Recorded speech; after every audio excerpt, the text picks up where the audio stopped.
Comparison. Poison or medicine? Evidence for choice. Intro. Comparison. We exist within these ripples every single day. Others' achievements, their lives, and the results they bear. Witnessing the same phenomenon.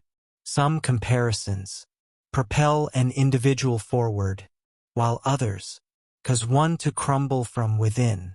The phenomenon is singular, yet the consequences of its action remain dualistic.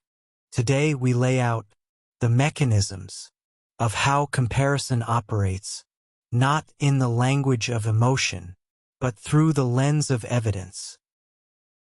Part 1. Data when comparison functions as a growth engine.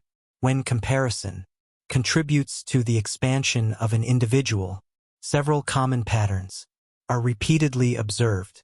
First, it occurs when the criteria are anchored in action rather than results. In these instances, comparison does not serve as a tool for hierarchy, but as an analytical instrument to dissect methods. What was done? Where did the choices diverge? What repetitions formed the accumulation? The moment the focus of comparison shifts from how much one possesses to how one reached that point, comparison does not damage self-worth. Instead, it recalibrates one's direction.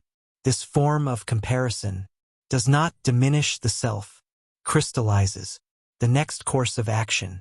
Thus, action-based comparison produces strategy rather than inferiority. Second, it occurs when a time axis is introduced. One might contrast another's present with their own past or place their own yesterday and today side by side. At this point, comparison is no longer a race, but a coordinate for locating one's position. Comparison does not reveal who is leading, but rather where I stand right now. Third, it occurs when it is reduced to a question directed back at the self.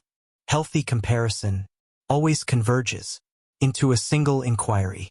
Then, what shall I do now?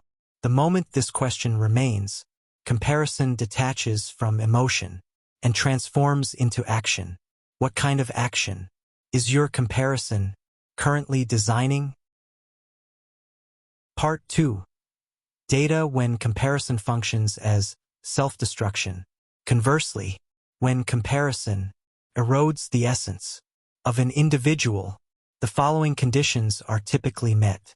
First, it occurs when the subject of comparison is confined solely to results, achievements, metrics, recognition. In these cases, comparison is not a reality check, but a verdict on one's existence. Second, it occurs when context is erased. The process becomes invisible, failures are deleted, and only the highlights remain.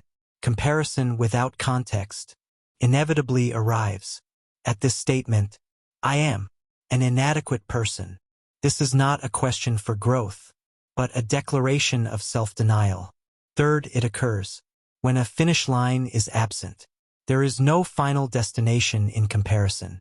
The moment one catches up to someone, a new standard is generated above them. Therefore, comparison does not grant fulfillment, but merely updates the state of deficiency. Is your comparison currently growing you, or is it evaluating you? Part 3. Comparison as a function and subjective choice. Comparison is a fundamental human function. It exists to avoid danger, to grasp one's position, and to set a direction. To completely sever comparison is akin to abandoning the mechanism of judgment itself. The issue lies not with the function, but with the placement of the focus. One perspective suggests that value is formed not by defeating others, but by transcending the self of yesterday. Another viewpoint proposes focusing not on uncontrollable external achievements, but on the only controllable domain, one's choices made today. Those who appear unshakable have not stopped comparing. They have simply moved the subject of comparison from the outside to the inside, and from the person to the process. Where is your comparison currently pointing? Conclusion. Comparison is a medicine if it moves the individual forward, and a poison if it breeds self-doubt. We cannot stop the ripples of comparison. However, we can alter their direction. This video is merely a collection of evidence, outlining the mechanisms of comparison. Whether this knowledge becomes medicine in your life or a poison will be proven only by your subsequent actions. Will you compare to learn, or will you compare to evaluate? Will you change your actions, or will you diminish your existence? The choice is yours, and the responsibility for that choice lies solely with you.